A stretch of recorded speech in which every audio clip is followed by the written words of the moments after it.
오늘 마태복음 27장 45절부터 50절까지 말씀을 통해서 지난주에 이어서 가상칠언 두 번째 시간으로 말씀의 은혜를 나누겠습니다. 살아서 누린 천국 죽어서 영원히 사는 천국 마태복음 강의 155번째 시간입니다. 우리가 예수님을 믿는다라고 하는 것은 예수님을 우리 마음의 주인으로 또 유일한 구원자로 마음에 모시고 그 예수님을 믿고 사는 것입니다. 사람은 마음이 다 합니다. 우리가 귀로 듣는 것 같지만 사실은 귀로 듣는 게 아니라 마음이 듣습니다. 그래서 들려지는 것입니다. 소리가 그냥 있으면 듣는 게 아니라 그가 무슨 말을 하는지 그 현상이 어떤 건지가 내 마음대로 들려지는 것입니다. 그래서 새가 짹짹짹 하고 노래를 부를 때 마음이 기쁘면 새들이 노래한다. 근데 마음이 슬프면 새들이 운다. 이렇게 들려지는 것입니다. 눈도 마찬가지죠. 눈으로 보는 것처럼 보이지만 사실은 눈으로 보여지는 것입니다. 자기 마음에 있는 대로 그 현상들이 보여집니다. 그래서 마음이 안 좋으면 참 나쁘게 그 모습이 보이고 마음이 좋고 행복하면 행복한 모습으로 보입니다. 사람이 몸으로 일하는 것처럼 보이지만 사실은 마음이 일합니다. 그래서 마음이 일을 하면 사랑하는 마음으로 일을 하면 몸이 힘들지가 않습니다. 근데 사랑하는 마음이 아니면 그 몸이 힘들고 병이 나고 그 몸이 어디안가가 다 망가지고 맙니다. 결국 이 마음이 사람은 일을 다 하고 보고 행하는 것인데 이 마음이 세상 풍조와 육체적 조건의 삶으로 꽉 차 있었습니다. 근데 그 육체적 조건과 세상 풍조로 되어 있는 이 마음이 이제 사라지고 예수님을 이 마음의 주인으로 또 구원자로 그렇게 마음이 바뀌어서 믿는 것, 이게 바로 그리스도인입니다. 그래서 그리스도인은 교회를 왔다 갔다 하는 건 그게 아니라 또 뭐 얼마나 내가 성경을 알고 내가 얼마나 교회를 오래 다녔고 내가 얼마나 무엇을 하고 있느냐, 봉사하고 있고 열심히 뛰어다니냐 하는 게 아니라 마음이 바뀌어진 사람, 마음이 달라진 사람, 이게 그리스도인입니다. 진짜 그리스도인은 마음이 달라집니다. 그런데 이 마음의 예수님을 모시다가 어느 날 내가 세상 사랑이 다시 들어오면 요한일서 2장 15절에 있는 말씀처럼 세상 사랑이 다시 들어오면 하나님 사랑이 사라집니다. 그럼 믿음도 사라지고 신앙의 모든 동력이 다 사라지고 맙니다. 그러면 겉모습은 여전히 전과 동일한 예수 믿는 사람인 것처럼 보이지만 사실은 예수 믿는 사람이 아닌 것입니다. 우리 마음에 예수님을 모시고 있는 것, 주인으로 모시고 있는 것, 그분이 나의 구원자가 되신 것, 그것이 바로 예수 믿는 거예요. 그래서 예수 믿는 것은 완전히 마음이 다른 그 모습이 예수 믿는 것입니다. 그래서 세상 사람과 마음이 다른 것입니다. 그 마음이 다르니까 가는 길도 생각하는 패턴도 다 다릅니다. 예전에 예수 믿지 않았을 때의 자기 자신과도 완전히 마음이 달라진 것입니다. 예전에 우리가 예수 믿지 않았을 때 우리 마음을 성경은 4가지로 우리 마음을 말하고 있습니다. 그 첫 번째 마음이 전도서 2장 23절 같이 한번 한 목소리 한번 읽어볼까요? 전도서 2장 23절 같이 한 목소리 시작. 일평생에 근심하며 수고하는 것이 슬픔뿐이라 그의 마음에 밤에도 쉬지 못하나니 이것도 헛되도다. 예전에 우리가 세상 속에 예수 믿기 전에 예수님을 내 마음에 모시기 전에 지금 이 시점은 교회를 나왔느냐 안 나왔느냐 이게 중요한 게 아닙니다. 정말 내 마음에 예수님을 나의 구원자로 나의 주인으로 마음으로 믿고 입술로 시인하는 것, 내 마음에 예수님을 모신 것. 그래서 성경은 뭐라고 말하냐면은 에베소 3장 17절 우리 같이 한번 한 목소리 한번 읽어볼까요? 시작.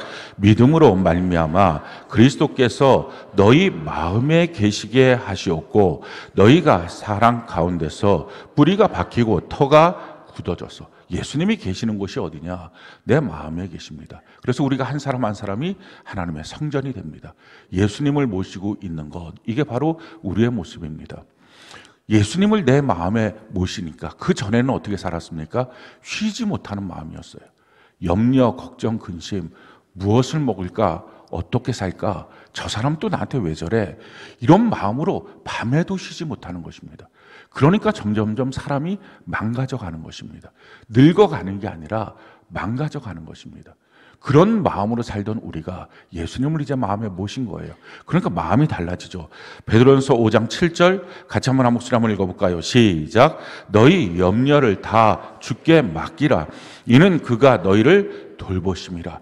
염려거리가 없어져서 달라진 게 아니라 염려거리가 계속 있는데 그 염려를 맡길 주님이 계십니다. 내 마음에 주님이 계시니까 그분 앞에 내 염려를 맡기는 것입니다. 그러니 우리 마음에 쉼이 있습니다. 그래서 시편 127편에 보면 하나님은 사랑하는 자에게 잠을 주신다. 밤잠 설치지 않습니다. 누우면 바로 쉬고 잘 수 있는 것, 그 마음이 달라져서 그런 것입니다. 두 번째, 우리가 세상에 살 때 우리 마음을 성경은 이렇게 말합니다. 전도서 7장 9절 같이 한번 읽어볼까요? 시작. 급한 마음으로 노를 바라지 말라. 노는 우매한 자들의 품에 머무름이니라. 급한 마음이었어요. 그러니까 말을 다 듣기도 전에 자기의 성질이 먼저 나옵니다. 자기 말이 먼저 나옵니다. 자기 판단이 먼저 나옵니다. 그러니까 마음이 계속 급한 겁니다.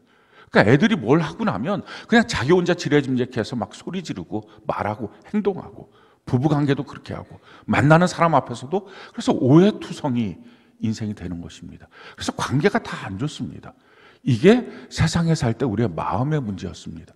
근데 예수님을 믿고 난 다음에 우리 마음이 달라진 거예요. 주님이 계신 거예요. 그러니까 그렇게 급할 이유가 없는 것입니다. 성경이 우리에게 이렇게 말하죠. 빌립보 4장 7절 같이 한번 읽어볼까요? 시작. 그리하면 모든 지각에 뛰어난 하나님의 평강이 그리스도 예수 안에서 너희 마음과 생각을 지키시라. 내 마음과 생각을 지켜주고요. 그리스도의 평강이 우리 마음에 있습니다. 그러니 마음이 급하지가 않아요. 무슨 일인지 무슨 상황인지 충분히 듣고 그걸 판단하고 행동합니다. 급하게 뭔가를 행하고 말하고 그래서 실수하지 않습니다. 세 번째, 우리가 세상에 살 때 예수 믿기 전에 우리 마음의 상태를 성경은 우리에게 이렇게 말합니다. 전도서 8장 11절 같이 한번 읽어볼까요? 시작. 악한 일에 관한 징벌이 속히 실행되지 아니하므로 인생들이 악을 행하는 데에 마음이 담대하도다. 악한 마음이었습니다. 악을 행하는데, 악한 말을 하는데, 욕을 하는데 그냥 쉽게 합니다. 그냥 말이 욕하는 습관이 배어서 단어 한마디 한마디 할 때마다 그냥 욕이 나옵니다. 악한 생각, 이게 너무 쉽습니다. 그러니까 마음이 그러니까 악한 일을 하는 것, 정말 상상할 수도 없는 일들, 이런 것들을 그냥 쉽게 하는 것입니다. 자기 기분 좋다고 그냥 자기 원하는 대로 그렇게 인생을 살아갑니다. 이렇게 악한 마음, 이게 예수님 없을 때의 마음입니다. 기회만 없었을 뿐이지, 기회만 주어지면 다 예수 없을 때는 악한 행동, 악한 마음, 악한 말들을 그렇게 하는 것입니다. 근데 이제 마음이 달라졌어요. 예수님을 모시니까. 어떤 마음으로 달라집니까? 성경이 이렇게 말합니다. 에베소 5장 8절 9절 같이 한번 읽어볼까요? 시작. 너희가 전에는 어둠이더니 이제는 주 안에서 빛이라. 빛의 자녀들처럼 행하라. 빛의 열매는 모든 착함과 의로움과 진실함에 있는 착한 마음으로 바뀌어진 거예요. 예수 믿는 사람의 첫 번째 특징, 그건 착한 거예요. 예수 믿는데 착하지가 않다. 예수 믿는데 사랑이 없다. 그건 아직 마음이 안 바뀐 것입니다. 마음이 바뀌고 나면 착한 마음으로 바뀝니다. 네 번째, 성경이 예수 믿기 전에 우리의 마음의 상태, 우리 자신들을 한번 점검해 보시기 바라요. 저와 여러분들의 마음이 예수님을 마음의 구세주와 주인으로 믿기 전에, 마음으로 모시기 전에 우리 마음이 어땠는지, 그걸 성경이 지금 우리에게 지적합니다. 너의 마음이 급한 마음 아니었니? 또 너의 마음이 쉬지 못하는 마음, 근심 걱정으로 쉬지 못하는 마음, 맨날 자녀 걱정, 무슨 걱정 끊임없는 걱정들, 너의 마음이 악한 마음, 그러니까 악을 자꾸 곱씹습니다. 어떤 일이 생기면 그 악을 마음속에서 그 원통함을 풀지 못합니다. 그리고 네 번째, 성경이 우리에게 말하는 것, 전도서 9장 3절 같이 한번 읽어볼까요? 시작. 인생의 마음에는 악이 가득하여 그들의 평생에 미친 마음을 품고 있다가 후에는 죽은 자들에게로 돌아가는 것이라. 미친 마음입니다. 이 세상에 살 때 우리의 마음이에요. 이게 미친 마음이라는 게 뭐냐면 하나의 뭔가가 꽂히면 그냥 거기에 중독 증상이 됩니다. 그러니 술 중독, 도박 중독, 인터넷 중독, 뭐 핸드폰 중독, 성 중독, 그러니까 온갖 이런 중독 증상들이 그냥 미친 마음으로 거기에 사는 것입니다. 그런 마음에 무언가 하나 꽂혀서 그냥 지식 자체의 이 체계가 망가진 채로, 미친 채로 살다가 영원한 지옥에 들어가는 것. 이게 우리가 예수 없을 때 우리 마음이었어요. 그 정상적인 마음이라고 우리가 착각하고 살았지만 그게 다 병든 마음이고 상처받은 마음입니다. 근데 그 마음이 예수님을 믿고 난 다음에 바뀌어진 거죠. 성경이 이렇게 말합니다. 골로새 3장 10절 같이 한번 읽어볼까요? 시작. 새 사람을 입었으니 이는 자기를 창조하신 이의 형상을 따라 지식에까지 새롭게 하심을 입은 자니라. 예수 믿는다는 것은 이렇게 마음이 달라지고요, 지식이 달라집니다. 그러니까 뭐에 중독되지가 않아요. 그것에 대한 정확한 분석도 하고 관찰도 하고 제대로 인생을 한 걸음 한 걸음 또박또박 걸어갈 수 있는 것, 이게 예수 믿는 것입니다. 예수 믿는다는 것은 그래서 그냥 교회를 왔다 갔다 하는 게 아닌 거예요. 정말 마음이 달라진 것. 그래서 마음이 다른 진짜 그리스도인이라고 말하는 것입니다. 마음이 달라지지 않았으면 아직 종교성은 갖고 있을지 모르지만, 교회는 나올지 모르지만 예수님을 믿은 것이 아닙니다. 예수님을 믿어야 됩니다. 어떻게 예수님을 믿습니까? 회개를 통해서 믿는 거예요. 회개가 뭡니까? 원어로 메타노이아. 그러니까 마음의 길과 생각의 틀이 완전히 바뀌어지는 것. 이게 바로 회개고, 이 바뀌어지는 것을 통해서 예수님을 우리 마음에 모시는 것입니다. 예수님 날 위해서 십자가에 못 박혀 죽으셨다. 그분이 나를 구원하신 분이시다. 이게 어느 날 믿어집니다. 성령의 역사로 성경을 통해서 말씀을 들었던 것이 믿어지는 거죠. 그 믿어지는 것 안에서, 교회 안에서 그 믿어짐이 구체적으로 됩니다. 그러고 나면 마음이 바뀌어지는 거예요. 그때 필요한 것이 뭡니까? 회개입니다. 내가 정말 잘못 살고 있었어요. 삶의 어떤 행위 몇 가지가 아니라 내 마음 자체의 틀이 잘못되어 있었어요. 생각의 틀이 잘못되어 있었어요. 내 마음이 향한 길이 잘못되어 있었어요. 이걸 완전히 돌이키는 것, 이게 회개입니다. 기독교인의 시작점, 그것이 성경 전체에서 첫 번째 창세기 1장 1절이죠. 우리가 다 아는 말씀입니다. 태초에 하나님이 천지를 창조하시니라. 이 말씀을 믿게 되면요, 성경 전체를 창조주 하나님이 계시니까, 그분이 날 만드셨다는 걸 내가 아니까, 그러니까 성경 전체를 인생 사용 설명서라고 하는 것으로 믿게 됩니다. 성경이 진리지. 그래서 그때부터 성경이 궁금해지는 것입니다. 그냥 교회만 왔다 갔다가 아니라 성경이 궁금해져서, 하나님 날 만드셨는데 나라고 하는 인생은 어떻게 살아야 되는 거야? 나의 인생의 사용 설명서가 뭐야? 어떤 제품을 사면 그 제품을 제대로 쓰기 위해서는 사용 설명서를 보는 것처럼, 그래서 성경을 보는 것입니다. 누가 보라, 안 보면 큰일 난다, 그게 아니라, 처음에는 물론 그 관심이 없겠지만 성경을 읽게 되고, 아, 성경 안에 내 인생을 발견하고 내가 어떻게 살아야 되겠구나, 이게 발견됩니다. 이게 인생 사용 설명서, 이 성경을 읽고 성경대로 살아서 영원한 천국에 가야지, 이게 되는 것입니다. 근데 만약에 창세기 1장 1절 태초에 하나님 천지를 창조하셨다, 이걸 못 믿게 되면 그게 뭐죠? 그게 진화론을 믿는 거예요. 창조론 아니면 진화론입니까? 이 창조론, 진화론, 이건 과학이 아니죠. 이론이죠. 뭐에 대한 이론입니까?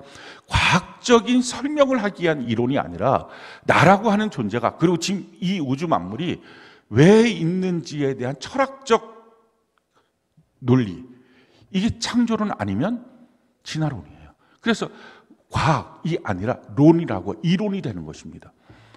이 땅은 나는 하나님이 만드신 거야, 이게 창조론이죠. 근데 이걸 못 믿는 사람들은 진화론을 믿는 것입니다. 다른 게 없으니까. 그러니까 진화론을 믿으니까 진화론의 세계 안에서 적자생존, 약육강식, 이 기초로 삽니다. 그러니 힘이 최고야. 힘을 가져야 돼. 그리고 자기가 구체적으로 그렇게 믿고 설명하지는 않아도 자기 할아버지가 원숭이야, 이걸 믿고 사는 것입니다. 뭐 그렇게 표현을 하면 자기가 기분 나쁘니까 표현을 안 해도, 뭐 원숭이로부터 온 거니까 자기 할아버지가 원숭이야, 이렇게 사는 것입니다. 그러니까 원숭이의 마음, 짐승의 마음을 갖고 있다가 어느 날 그 마음이 십자가 앞에서 바뀌어지는 거죠. 그 바뀌어지는 회개를 통해서 예수님을 믿는 것입니다. 그래서 교회에 나오는 거예요. 한 번 나왔다가 아유 나랑 안 맞는다, 아직 짐승의 마음이니까 안 빠질 수 있죠. 근데 그것이 자기 안에 믿어지고 나면 계속 교회를 나오겠죠. 근데 문제는 이렇게 회개를 통해서 믿는 건데, 회개가 그냥 자기의 잘못했던 것 몇 가지, 아 이거 내가 잘못했어요, 이런 차원으로 끝나고 교회를 나와서 뭔가 찬송가가 익숙해지고 설교의 어떤 내용들이 익숙해지고 교회 생활이 익숙해지는 것으로 신앙생활이 되었다고 생각합니다. 근데 그게 아닌 거예요. 몇 가지를 회개하고 익숙해지는 게 아니라 자기 마음의 길, 생각의 틀, 이게 통째로 바뀌어야 됩니다. 원숭이의 마음에서 하나님의 자녀의 마음으로 완전히 바뀌는, 이게 얼마나 큰 변화겠어요. 아주 인생 전체의 변화, 이게 바로 회개입니다. 완전히 바뀌어지는 거예요. 사물을 바라보는 시각이 바뀌어지고요, 사람을 바라보는 시각이 바뀌어집니다.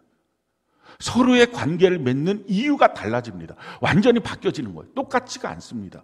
이렇게 바뀌어지는 거예요. 그런데 이걸 바뀌어지는지 안 바뀌었는지 잘 모릅니다. 근데 모르고 있다가 어느 날 사람이 예전에 원숭이처럼 살았으니까 자기가 그 마음을 갖고 교회를 나오고 예수를 믿으면서도 가끔 원숭이 짓을 합니다. 그게 뭡니까? 사랑하고 용서해야 되는데 미움이 막 그냥 불꽃 일어납니다. 하나님 먼저가 돼야 되는데 자기 먼저 막 이게 막 불꽃 일어납니다. 근데 그렇게 원숭이 짓을 하다가 하나님의 말씀이 딱 거울로 보여지면 자기 모습이 보여지잖아요. 사랑하고 용서하는 게 하나님의 자녀의 모습인데 난 지금 미워하고 분노하고 있구나. 이 원통함 풀지 않는구나. 이 원숭이 짓을 하고 있구나. 예전에 있었던 그 모습을 내가 그대로 갖고 있구나 하는 순간에 제가 진짜 회개한 사람이라면 부끄러워지겠죠. 와, 내가 지금 왜 이렇게 하고 있어? 부끄러워질 것입니다. 그 부끄러워진 마음을 갖고 어떻게 합니까? 하나님께 나가서 죄를 자백하는 거죠. 내가 하나님의 말씀대로 살지 못했어요. 내 마음을 관리하지 못했어요. 그래서 요한일서 1장 9절에 있는 말씀처럼 내가 나의 죄를 자백하면 그는 미쁘시고 의로우사 나의 모든 죄를 사해 주신다. 그래서 깨끗함을 받는 것입니다. 그런데 만약에 몇 가지만 그냥 잘못했어요라고 말하고 교회 생활에 익숙해진 것으로 예수 믿고 있다고 자기가 착각하고 있는 그 사람에게는 하나님의 말씀이 딱 자기 앞에 거울처럼 비춰집니다. 자기 모습을 비춰주는 거죠. 그렇게 비춰지면 지금 그 사람이 뭐 하고 있었어요? 사실은 원숭이의 마음이 하나님의 아들의 마음으로 바뀌어진 게 아니잖아요. 그냥 사실은 하나님의 아들의 노릇을 좀 몇 가지 하고 있는 거예요. 만약에 여러분들이 한번 생각을 해봅시다. 원숭이가 성경책을 딱 펴놓고 있고 깨깍깨깍거리고 있고 막 그 펴놓고 찬송가를 깨깍하고 게다가 한 몇 명이 모여서 막 자기 친구 원숭이 데려가고 여기 좋아하고 같이 모여서 막 하고 있다면 해외 토픽일 것입니다. 야, 원숭이들이 모여서 예배를 드려? 야, 원숭이들이 전도를 한다고? 그렇지만 해외 토픽인 그 모습을 갖고 저 원숭이들 구원받았다, 예수님이 주인이구나, 아무도 그렇게 말 안 합니다. 그냥 사람 노릇한다, 그럴 거예요. 사람 노릇하고 있던 그 사람이 하나님의 말씀을 딱 비춰지면 어떡할까요? 화가 나겠죠. 아니 도대체 나보고 뭘 어떡하라고, 언제까지? 그럼 사람 이렇게 말할 것입니다. 예수 믿는 거 진짜 힘들다. 그래요. 원숭이가 사람 노릇하는 거 정말 힘들어요. 그 진짜 예수 믿은 게 아니라고요. 그러니까 하나님의 말씀 앞에 서서 그 유익함이 뭡니까? 그 거울 앞에 자기의 모습이 부끄럽게 느껴진다면 회개한 사람이에요. 그러면 자백하고 돌이켜서 죄의 씻음을 받으면 됩니다. 그런데 마음이 불편하고 불쾌하고 힘들고 예수 믿는 것, 교회 다니는 것 정말 지친다 라고 하는 마음이 들었다면 그게 너무 다행인 것이, 그 마음이 천국 문 앞에 섰을 때까지 모르고 갔으면 지옥이죠. 주님 말씀합니다. 우리가 선지자 노릇했습니다. 그럴 때 예수님이 아니 그건 소용없고 아버지의 뜻대로 살아야 돼. 그 뜻을 너 마음에 담고. 그런 지옥 가는 것입니다. 너무 불행한 인생이죠. 근데 지금 알았으니 지금 우리가 회개할 수 있잖아요. 내가 진짜가 아니었어요. 내가 가짜였어요. 사랑하는 성도 여러분, 직분이 뭐냐가 중요한 게 아니라 얼마나 교회를 나왔느냐가 중요한 게 아니라, 심지어 그 원숭이 노릇한 그 사람이 능력도 행하고 귀신도 쫓아냈다는 것입니다. 내가 무엇을 했느냐가 중요한 게 아니라 마음이 바뀌었는지, 진짜 그리스도인인지. 진짜 그리스도인은 하나님의 말씀 앞에 섰을 때 자기가 못하고 있을 때 부끄러움을 느낍니다. 근데 가짜는 힘들다고 말합니다. 언제까지 그러냐고 화가 납니다. 그거 가짜입니다. 가짜라면 바뀌어져야 돼. 그 기회를 하나님이 주신 거예요. 내가 가짜구나, 내가 여기서 발견되기 너무 귀하구나 하고 돌이켜야 합니다. 자, 가짜로 판명됐다면, 진짜라면 회개하면 자백하는 거죠. 내 죄를 주님 앞에 자백하고 나가면 씻김 받습니다. 근데 가짜라면 회개해야 되잖아요. 어떻게 회개합니까? 믿음이 있어야 회개가 되잖아요. 근데 믿음은 어디서 나오죠? 하나님의 말씀에서 나옵니다. 믿음은 들음에서, 들음은 그리스도의 말씀에서. 하나님의 말씀을 제대로 들으면 하나님 못 믿을 사람은 단 한 명도 없습니다. 그 말씀의 능력이에요. 하나님의 말씀을 왜 못 믿을까? 안 들어서 그렇습니다. 조니까 예배 시간에. 교회 학교 학생들이 말합니다. 우리 아빠 맨날 졸아요. 그런 10년이 지나도 똑같습니다. 교회 학교 아이들이 셀 예배를 드리니까 그 셀 예배를 통해서 교사들이 보고를 합니다. 그러니까 참 그 부모들은 모를 겁니다. 이 아이가 나의 이 모습을 보고 있는지. 애들이 다 봅니다. 그래갖고 이 제대로 정신 차리고 예배를 드리는지, 집중해서 예배를 드리는지, 하나님의 말씀 앞에 서는지, 그 말씀 앞에 서서 자기 안에 궁금한 것이 있을 거 아니에요. 그럼 물어봐야 됩니다. 영적 리더에게, 영대 셀장들에게, 또 가정 안에서는 부모에게. 영적인 리더인 이 셀장들하고 가정 안에서의 부모들은 언제든지 어떤 질문이든지 그 답변을 할 수 있는 진심과 지식이 있어야 됩니다. 그거 없으면 빨리 급히라도 배워야 합니다. 하나님의 말씀 앞에. 성경 여러분들이 한번 자세히 보십시오. 길갈에다가 그 요단강을 건너고 난 다음에 큰 돌무더기를 쌓아놨습니다. 그러면서 하나님이 이렇게 말씀하시는 거예요.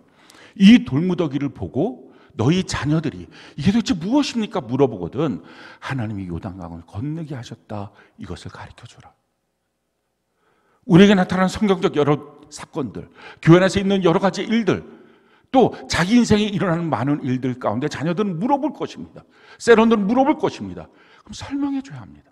유월절 왜 이렇게 하고 있습니까? 임방과 무설절 왜 피를 바릅니까? 설명해 주라는 것입니다. 부지런히 하나님의 말씀을 강론할 때 누웠든지 길을 가든지 무엇을 하든지 하나님의 말씀을 다 강론하라. 그 실력이 없는 부모가 있기 때문에 자녀들이 엉망입니다. 제가 지금까지 목회하면서 깨달은 것은요, 문제 아이는 없어요. 문제 부모만 있을 거예요. 부모의 진심과 지식이 없는 것입니다. 문제 세로는 없어요. 문제 셀장만 있습니다. 마찬가지로 문제 성도는 없어요. 문제 목사만 있을 것입니다. 제대로 정말 가르칠 지식이 있는지, 그 진심은 있는지. 여러분들 가정 안에서 자녀들에게 무슨 대화를 나눕니까? 저는 여러분들 자녀들의 믿음을 한번 점검하고, 이 전세대 통합 예배를 드리는 이유가 그것입니다. 점검하고, 그리고 믿음이 있는지, 성경은 도대체 왜 성경인지, 왜 복음은 왜 복음인지, 우리가 왜 믿어야 되는지 질문하고 답변하고, 이 가장 기초가 돼야 됩니다. 가능하면요, 제가 권면 한 가지를 해드리면 성경 읽으셔야 합니다.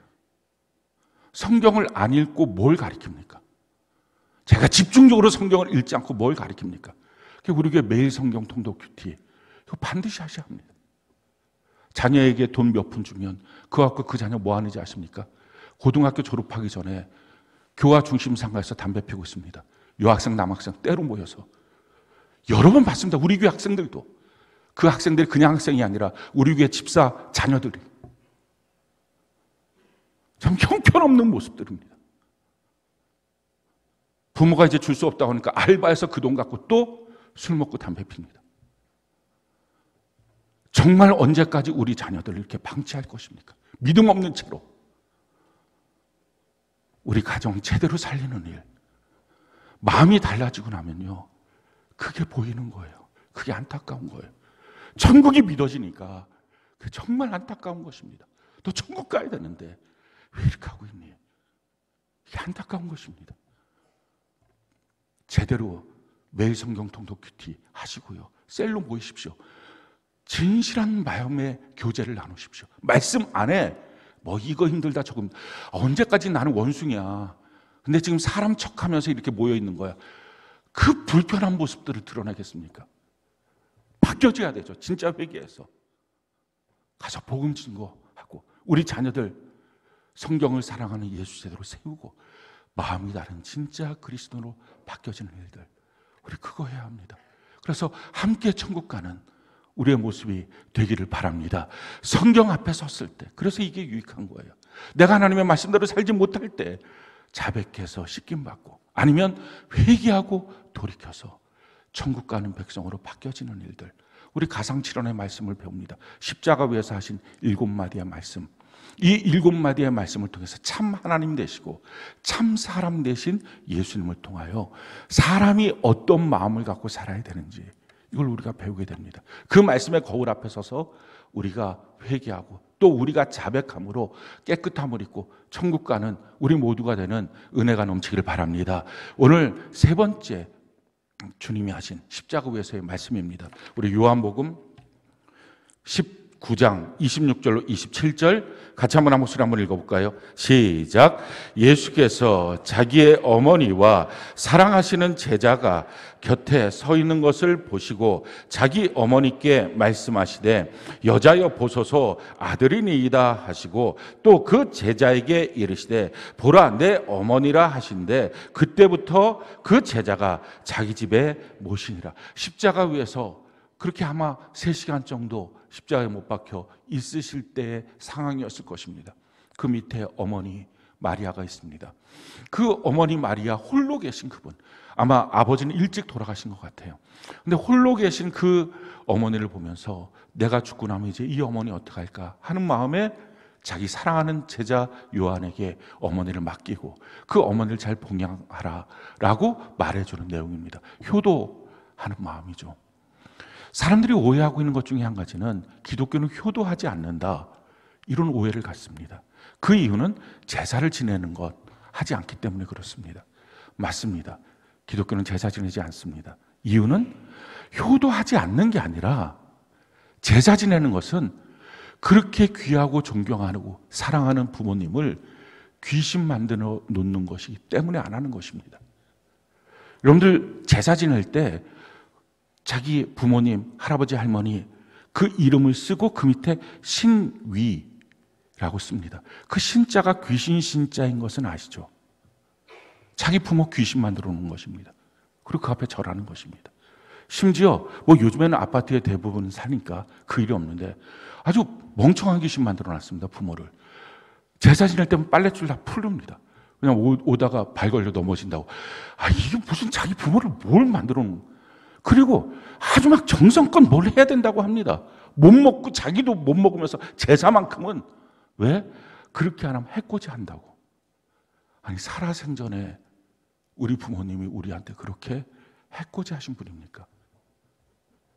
그 귀신한테 하는 거예요. 효도가 아니라. 성경은 우리에게 엄격하게 이와 같이 말합니다. 고린도전서 10장 20절 같이 한번 한 목소리 한번 읽어볼까요? 시작. 무릇 이방인이 제사하는 것은 귀신에게 하는 것이요 하나님께 제사하는 것이 아니니 나는 너희가 귀신과 교제하는 자가 되기를 원하지 아니하노라. 그 귀신에게 하는 것입니다. 그러니 그렇게 귀신에게 하지 말고, 기독교는 어떻게 합니까? 돌아가시고 난 다음에 가족들이 모일 때 추모 예배를 드리죠. 그 부모님의 살아생전의 모습들을 우리가 기억하면서 형제들이 하나가 될 수 있는 추모 예배를 드립니다. 그리고 교회에서 이 추모 예배 안도 있습니다. 필요하면 그걸 갖다가 그렇게 예배 드리고 같이 교제하고 나누면 됩니다. 어리석게도 부모를 제사 지낸다고 하면서 그게 효도라고 말하면서 부모를 귀신 만들어 놓는 것, 이거 하지 않는 것입니다. 우리가 어떻게 효도해야 됩니까? 성경이 우리에게 이렇게 말하죠. 에베소서 6장 1절로 3절 같이 한번 한번 읽어볼까요? 시작. 자녀들아 주 안에서 너희 부모에게 순종하라. 이것이 옳으니라. 내 아버지와 어머니를 공경하라. 이것은 약속이 있는 첫 계명이니 이로써 내가 잘되고 땅에서 장수하리라. 자녀들아 너희 부모를 주님 안에서 순종하라. 이건 두 가지 의미가 있어요. 첫 번째, 부모의 말이라고 무조건 다 순종이 아니라 성경에 있는 것 안에서 순종해야 됩니다. 너 교회 가지 마, 너 예배 드리지 마, 그런 말 순종하라는 게 아니죠. 주 안에서 순종. 또 한 가지는요, 그 마음이 주님 안에 우리가 있어야 순종이 됩니다. 부모라고 계속 사랑이 우리 마음에 갈까요? 어느 때는 왜 아버지가 왜 저래? 어머니가 왜 저래?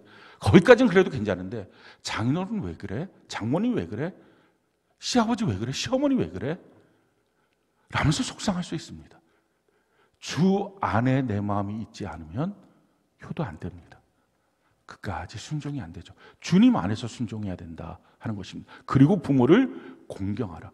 이 공경하라는 말은 존중하면서 무겁게 여기라. 그 말을 쉽게 가치없게 여기지 말고 제대로 듣고 그 말을 갖고서 무게감 있게 내 삶의 지침돌로 삼으라 하는 것입니다. 그렇게 하면 땅에서 잘되고 장수할 것이다. 이게 하나님의 약속 있는 말씀입니다.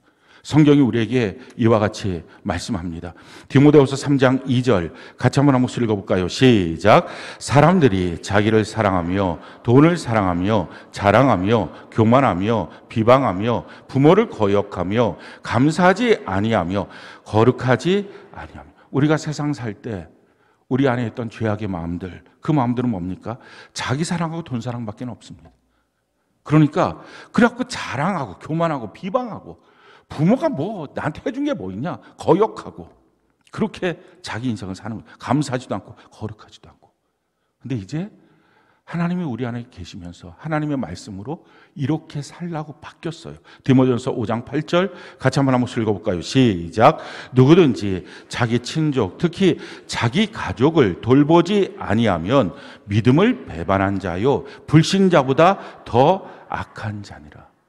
자기 가족 방치하지 마십시오. 자기 가족, 누구든지 자기 가족을 돌보지 않으면 그건 믿음 배반한 자입니다. 부부간의 관계에서도 믿음을 지킨다는 것, 가족 간의 사랑을 지켜내는 거예요. 또 부모 자녀 간에 그 제대로 된 성경의 원리를 지켜내는 것입니다. 가정은 하나님이 우리에게 주신 축복의 그릇입니다. 이 축복의 그릇을 깨트리고 나면 하나님이 우리에게 복을 주실 때 받을 곳이 없는 거예요. 다 흘러가는 것입니다. 성경이 우리에게 이와 같이 말씀을 합니다. 창세기 1장 27절로 28절 같이 한번 읽어볼까요? 시작. 하나님이 자기 형상 곧 하나님의 형상대로 사람을 창조하시되 남자와 여자를 창조하시고 하나님이 그들에게 복을 주시며 하나님이 그들에게 이르시되 생육하고 번성하여 땅에 충만하라. 땅을 정복하라. 바다의 물고기와 하늘의 새와 땅에 움직이는 모든 생물을 다스리라 하시느라. 하나님 말씀하십니다. 하나님의 자기 형상으로 사람들을 창조하셨는데 남자와 여자를 창조하시고 그들에게 복을 주셨습니다. 가정은 남자와 여자로 구성됩니다. 남자끼리 여자끼리 동성결혼, 이건 하나님의 뜻을 근본적으로 어긴 것입니다. 거기에는 하나님의 복이 없어요. 거기는 하나님의 임재가 없어요. 제대로 된 남자와 여자가 결혼하는 것입니다. 결혼한 그곳에 하나님 말씀하십니다. 내가 그들에게 복을 주겠다. 남자에게 복, 여자에게 복이 아니고 그들에게 복을 주는 것입니다. 그래서 하나님이 세운 아름다운 가정, 그 가정은요 서로 봤을 때 이는 내 뼈 중에 뼈요 살 중에 살이라 가장 사랑하는 대상이었어요. 그리고 다 벗었는데 부끄럽지 않았어요. 허물이 없는, 그렇게 서로 한몸된 그것이 바로 가정입니다. 근데 그 가정 안에 죄가 들어왔죠. 마귀가 와서 죄를 집어넣습니다. 그러니 이 여자 때문에, 이 남자 때문에 서로 갈라졌어요. 그래서 오늘날 가장 상처받는 곳이 가정이 됐습니다. 어떤 경우에는 심지어 교회에 나와서 신앙생활 하는 것이 가정에 대한 피난처처럼 생각하고 하시는 분들도 있어요. 잘못된 것입니다. 하나님이 세운 이 축복의 가정, 이게 죄로 말미암아 다 깨졌거든요. 깨진 이 가정에 하나님 치료하기를 원하셨어요. 그 치료하는 것이 하나님의 가정인 교회예요. 하나님의 아버지 되시고 그 가정, 교회를 우리에게 주셨어요. 교회의 역할은 우리가 병원입니다. 치료받는 거예요. 그리고 치료받으면서 병영입니다. 군사처럼 있는 거예요. 그 치료받고 군사처럼 돼서 병든 가정을 고치는 것, 이게 우리의 역할이에요. 그래서 그리스도인들은 가정들이 다 회복돼야 합니다. 그게 정상적인 그리스도인의 삶의 모습입니다. 우리 모두 우리의 가정 방치하지 말고 하나님이 세운 축복의 가정이니 하나님의 복을 담을 수 있는 그릇으로 만들어서, 깨끗한 그릇 만들어서 그 가정 안에 주의 복을 받고 주님 안에 살아가는 은혜가 넘치기를 바랍니다. 오늘 네 번째 주님이 하신 말씀, 거의 이제 3시 가까이 되었을 때 마지막 임종하시기 쯤 되었을 때 하셨던 말씀입니다. 그것이 오늘 본문 말씀이에요. 46절 우리 같이 한번 한 목소리 한번 읽어볼까요? 마태복음 27장 46절 같이 한 목소리 시작. 제 9시쯤에 예수께서 크게 소리질러 이르시되 엘리 엘리 라마 사박다니 하시니 이는 곧 나의 하나님 나의 하나님 어찌하여 나를 버리셨나이까 하는 뜻이라. 예수님께서 하나님 앞에 나의 하나님 나의 하나님 어찌하여 나를 버리십니까? 절규하는 외침을 합니다. 예수님의 생애는 외로움의 생애였어요.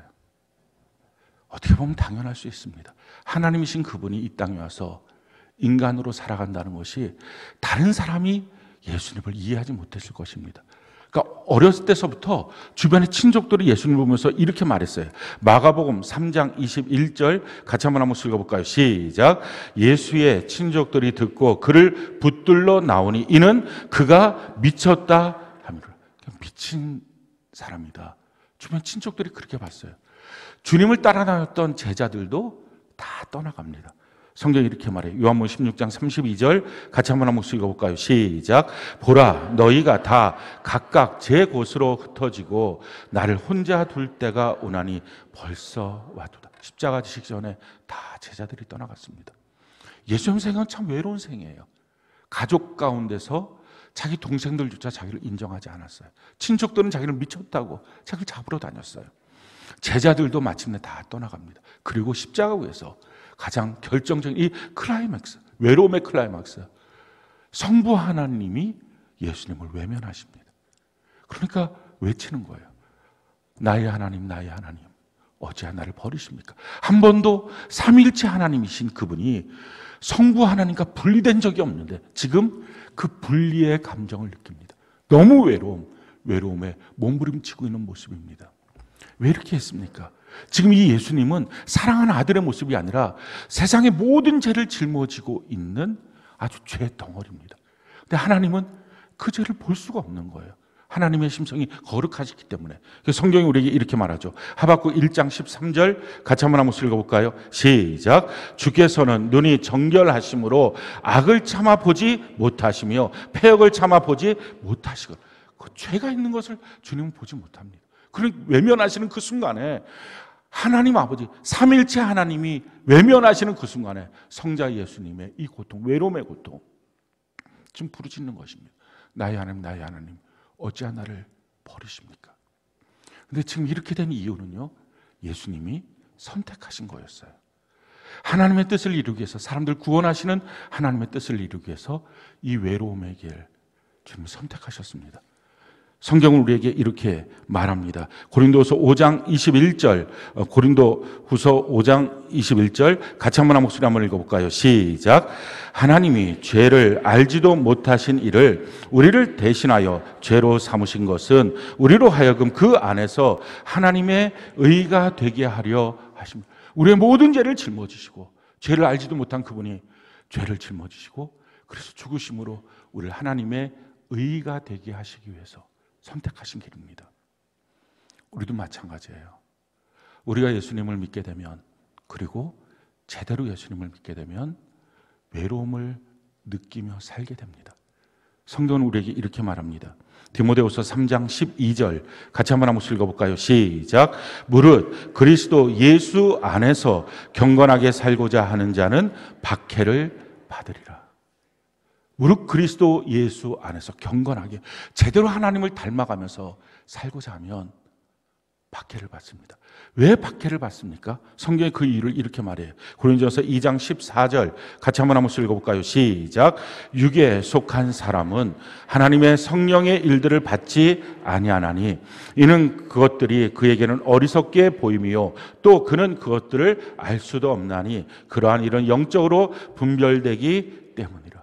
세상 사람들이 봤을 때 어리석게 보입니다. 예수 잘 믿는 일들, 예배 드리는 일들 어리석게 보이고 왜 저렇게 사냐? 왜 세상 재미도 모르고 사냐? 그들이 모르는 것입니다. 주님 안에 있는 이 놀라운 은혜와 사랑, 이 보화 같은 영원한 천국, 그걸 아니까 그 믿음의 길을 걸어갈 때 주변 사람들이 우리를 향해서 박해하고 핍박하고 내 마음을 몰라주니까, 말이 안 통하니까, 영이 다르기 때문에 말이 안 통하니까. 하나님의 영과 세상의 영이 어떻게 대화가 잘 되겠어요? 안 통하니까 결국은 외로움을 느끼게 됩니다. 사랑하는 성도 여러분, 정말 신앙생활 열심히 하다 외로움을 느끼면 왜 외로움을 느낄까? 이 사람 저 사람 찾아다니면서 만나고 그 외로움을 풀기 위해서 교제하는 것이 아닙니다. 교제는 우리의 신앙을 성숙시키기 위해서 하는 거지. 내가 외로워요. 내가 좀 말할 상대가 없어요. 나랑 좀 대화했으면 좋겠어요. 그게 아니에요. 하나님이 우리에게 이런 외로움을 주시는 것 이유가 있어요. 그때 우리가 해야 될 게 무엇입니까? 성경은 우리에게 이렇게 말합니다. 욥기서 35장 10절 같이 한번 읽어볼까요? 시작. 나를 지으신 하나님은 어디 계시냐고 하며 밤에 노래를 주시는 자가 어디 계시냐고 말하는 자가 없구나. 욥처럼 외로움을 느낀 자가 어디 있을까요? 욥처럼 자기 심지어 사랑하는 아내조차도 너 하나님 욕하고 죽어라 이렇게 말할 만큼 너무 고통스러운 상황입니다. 근데 그 고통스러운 상황 가운데 마침내 욥이 깨닫게 됩니다. 왜 하나님이 내게 이런 핍박들이 왔을 때 막아주지 않고 이 외로움이 왔을 때 왜 하나님이 막아주지 않을까? 그때 깨닫습니다. 이 외로움 가운데 하나님이 원하시는 뜻이 있다. 그게 뭡니까? 밤중에 내 인생에 밤이 찾아왔을 때 노래를 부르는 것이 하나님의 뜻이다 라는 거예요. 실제로 이래서 놀라운 역사가 일어났던 사건이 있습니다. 그게 사도행전 16장이에요. 사도 바울이 신라와 함께 그렇게 전도하기 위해서 기도를 합니다. 그의 뜻은 원래 소아시아 지역으로 전도 나가는 거였습니다. 근데 하나님이 그걸 다 막으십니다. 그러다가 밤에 마게도니아 사람, 유럽 사람이 와서 우리에게 복음을 전하라 하는 꿈을 보고 그 꿈이 하나님의 뜻인 줄 알고 유럽으로 넘어갑니다. 배를 타고 네아폴리로 가서 네아폴리에서 첫 번째 유럽의 도시인 빌립보로 갑니다. 네아폴리에서 빌립보까지 걸어가는 그 길은요, 높은 산을 넘는 것입니다. 아래는 정말 따뜻한 여름 같은데 그 네아폴리에서 넘어가는 그 산 꼭대기는 눈이 내립니다. 너무 춥습니다. 제가 성지순례 갔을 때 아래에 그 반팔 입었다가 거기 올라가는데 너무 추워서 와, 사도 바울이 이 길을 걸었겠구나. 이 추운 길을. 그래, 추운 길을 걸으면서 꿈이 뭐였을까요? 하나님이 예비하신 이 빌립보에 예수 믿을 사람 많겠지 하고 복음 전해야지 하는 마음으로 넘어갔을 것입니다. 근데 3주가 지나도록 단 한 명도 복음을 받지 않습니다. 기도하러 가기 위해서 그렇게 우물가에 기도하는데 거기서 루디아, 자주장사 루디아를 만나고 복음을 증거하고 그로부터 1명, 2명 복음이 증거되고 있는 차에 그 성에 귀신 들린 여자가 있는데 그 귀신 들린 여자 자꾸서 점보게 해서 그래서 점을 치는 일로 돈을 벌었던 주인이 그 귀신 들린 여자가 계속 사도 바울을 쫓아오면서 귀찮게 합니다. 또 조롱합니다. 멸시합니다. 뭐 수많은 귀신 소리를 합니다. 그럼 너무 안타깝고 그 영혼이 불쌍하니까 사도 바울이 뒤로 돌아보면서 귀신아 떠나가라 말하니까 귀신이 떠나가죠. 그러고 난 다음에 더 이상 점을 칠 수 없으니까 손해를 봤다고 해서 그 주인이 사도 바울을 고발합니다. 이 사람이 와서 우리가 받지 못할 풍속을 해치는 말들을 하고 있다. 그래갖고 사도 바울이 끌려가서 수없는 매를 맞고 깊은 옥에 빠집니다. 그 깊은 옥이라고 하는 것은 사형수옥입니다. 그러니 잡아서 끌어내서 죽이겠다. 그 깊은 옥에 들어가게 합니다. 이유도 없이 매를 맞고 이유도 없이 죽음을 당하게 되는 그 밤을 맞이했을 때 그 밤에 사도 바울이 하나님 앞에 노래하고 찬양합니다. 밤을 주시니요, 외로움을 주시니요. 거기 있는 사람들 아무도 자기 마음 이해를 못했습니다. 왜 자기가 여기까지 와서 복음을 증거해야 되는지. 그들에게는 어리석게 보였을 것입니다. 근데 그 밤이 찾아왔을 때 사도 바울이 거기서 기도하고 노래합니다. 성경이 이렇게 말하죠. 사도행전 16장 25절 26절 우리 같이 한번 읽어볼까요? 시작. 한밤중에 바울과 실라가 기도하고 하나님을 찬송하며 죄수들이 듣더라. 이에 갑자기 큰 지진이 나서 옥토가 움직이고 문이 곧 다 열리며 모든 사람의 매인 것이 다 벗어진. 아멘. 하나님을 노래하니까 그 밤중에 노래하니까 거기서 그 노래 소리를 들었던 죄수들이 있었습니다. 그리고 옥토가 흔들립니다. 다 문이 열렸습니다. 그 모습을 보고 간수가 와서 이들이 다 도망갔겠구나. 자결하려고 했을 때 자결하지 말라. 우리가 다 여기 있다. 그 간수가 너무 놀라서 와서 물어봅니다. 내가 어떻게 해야 구원을 받습니까? 그럴 때 우리가 너무 잘 아는 유명한 말씀을 사도 바울이 거기서 하게 되죠. 31절부터 34절까지 같이 한 목소리 한번 읽어봅시다. 시작. 이르되 주 예수를 믿으라. 그리하면 너와 내 집이 구원을 받으리라 하고 주의 말씀을 그 사람과 그 집에 있는 모든 사람에게 전하더라. 그 밤 그 시각에 간수가 그들을 데려다가 그 맞은 자리를 씻어주고 자기와 그 온 가족이 다 침례를 받은 후 그들을 데리고 자기 집에 올라가서 음식물을 차려주고 그와 온 집안이 하나님을 믿음으로 크게 기뻐하니라. 거기서 그 유명한 빌립보 교회가 세워집니다. 간수의 이 가족, 루디아의 이 가족들. 그래서 유럽 최초의 교회, 유럽 전체를 헌금하고 후원했던, 선교했던 그 아름다운 교회가 세워지게 됩니다. 우리가 밤중에 찾아와요. 그 밤중에 하나님이 원하는 것, 하나님을 노래하라, 찬송하라. 왜요? 그 찬송을 듣고 구원받고 변화될 영혼이 있다는 것입니다. 사랑하는 성도 여러분, 우리가 교회 안에서 치료받고 병사가 되어서 가정을 섬기고 가정을 세워가는 일들을 할 것입니다. 근데 어떤 때는 정말 사랑으로 진심으로 하는데 오해하고 이해되지 못하는, 이해받지 못하는 그런 상황, 그런 일들도 있을 것입니다. 다툼이 일어날까 봐 뒤로 물러나고 피할 수도 있을 것입니다. 근데 그런 과정 속에 자기 마음이 외롭고 힘들 수도 있을 거예요. 잠잠히 하나님을 믿고 찬양하는 것입니다. 낙심하고 포기하지 말고. 하나님과 사실 일들이 있습니다. 옥토가 흔들리고 문이 열리면서 하나님의 기적들이 나타나고 주 예수를 믿으라. 그리하면 너와 내 집이 구원을 받으리라. 하나님의 이 역사가 있습니다. 어둠의 밤을 통과하지 않고 가족적인 구원을 받은 가정은 없습니다. 순교의 밤을 통과하지 않고 변화됐던 가문들은 없습니다.